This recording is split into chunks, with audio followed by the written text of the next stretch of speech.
Hello ಎಲ್ರಿಗೂ, ಇವತ್ತಿನ ವಿಶೇಷತೆಗೆ ಎಲ್ರಿಗೂ ಸ್ವಾಗತ. ನಾನು ನಿಮ್ಮ ಚಂದಗೌಡ. ಇವತ್ತಿನ ವಿಶೇಷ ಏನಂತ ಹೇಳಿದ್ರೆ, ಇವತ್ತು ನಮ್ಮ ಬ್ರೂಚ್ದು ಬರ್ಡೇ.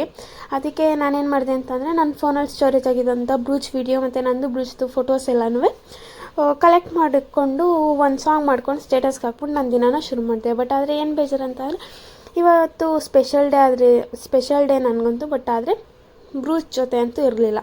ಸೊ ಅದೊಂದು ಬೇಜಾರಿತ್ತು. ಸರಿ ಆಯಿತು ಅಂತ ಹೇಳ್ಬಿಟ್ಟು ನನ್ನ ಡೇನ ನಾನು ಸ್ಟಾರ್ಟ್ ಮಾಡಿದೆ. ಪಿ ಜಿಲಿ ಬೆಳಗ್ಗೆ ದೋಸೆ ಮಾಡಿದ್ರು ಅಂತೇಳಿ ತಿಂದ್ಕೊಂಡು ನೆಕ್ಸ್ಟ್ ಬೊಟ್ಟಿಗೆ ಟೈಮ್ ಆಯ್ತು ಅಂತೇಳಿ ನಾನು ರೆಡಿ ಆಗಿಬಿಟ್ಟು ಹಂಗೆ ಕೈ ಖಾಲಿ ಇತ್ತಂತೇಳಿ ನೇಲ್ ಪಾಲಿಷ್ನ ಹಾಕ್ಕೊಂಡು ಪಿ ಜಿಯಿಂದ ಅಂತೂ ರೂಮ್ ಲಾಕ್ ಮಾಡಿಕೊಂಡು ಪಿ ಜಿಯಿಂದ ಅಂತೂ ಹೊರಟೆ. ಚಕ್ಕಿ ತಿಂದ್ಕೊಂಡು ಹೋದೆ.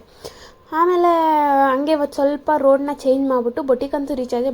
ಬೊಟ್ಟಿಗೆ ರೀಚ್ ಆಗಿದ ತಕ್ಷಣ ಒಳಗಡೆ ಹೋಗಿದ ತಕ್ಷಣ ಆ್ಯಸ್ ಯೂಶ್ವಲ್ ಡೈಲಿ ಇದ್ದಿದೆ ನಮ್ಮ ಕೆಲಸ ಶುರು ಮಾಡ್ಕೊಂಡ್ವಿ. ಆಮೇಲೆ 2 ಗಂಟೆ ಆಗಿದ ತಕ್ಷಣ ನಮ್ಮ ಬಾಕ್ಸ್ನ ಖಾಲಿ ಮಾಡಿಬಿಟ್ಟು 3 ಗಂಟೆವರೆಗೂ ರೆಸ್ಟ್ ಮಾಡಿ ಆಮೇಲೆ ಮತ್ತೆ ವರ್ಕ್ನ ಸ್ಟಾರ್ಟ್ ಮಾಡಿದ್ವಿ. ಹಂಗೆ ಸ್ವಲ್ಪ ಮೆಟೀರಿಯಲ್ಸ್ ತರಬೇಕಂತ ಹೇಳಿ ಮೆಟೀರಿಯಲ್ ಶಾಪ್ಗೆ ಹೋಗಿ ಮೆಟೀರಿಯಲ್ಸ್ನ ತೊಗೊಬಂದು ನೆಕ್ಸ್ಟ್ ಮತ್ತೆ ನಮ್ಮ ವರ್ಕ್ನ ಸ್ಟಾರ್ಟ್ ಮಾಡ್ಕೊಂಡ್ವಿ. ಆಮೇಲೆ 8 ಗಂಟೆ ಆಯಿತು. 8 ಗಂಟೆ ಬಟ್ ಕಸ್ಟಮರ್ ಜಾಸ್ತಿ ಇದ್ರು ಅಂತೇಳಿ ಇವತ್ತು 8:15 8:45 ಆಯಿತು.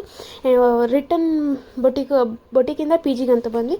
ಬರಬೇಕಾದ್ರೆ ಅಲ್ಲೇ ಸ್ವಲ್ಪ ಚಾಟ್ಸ್ ತಿನ್ಕೊಂಡು ಬಂದ್ವಿ. ಅದರ ಮಧ್ಯಾಹ್ನ ಅಮ್ಮ ಕಳಿಸಿದಂಥ ಬ್ರೂಚ್ ಬರ್ಡೇ ಸೆಲೆಬ್ರೇಷನ್ ವೀಡಿಯೋಸ್ನ ನೋಡಿಕೊಂಡು ಪಿ ಜಿಗಂತೂ ರೀಚ್ ಆದೆ.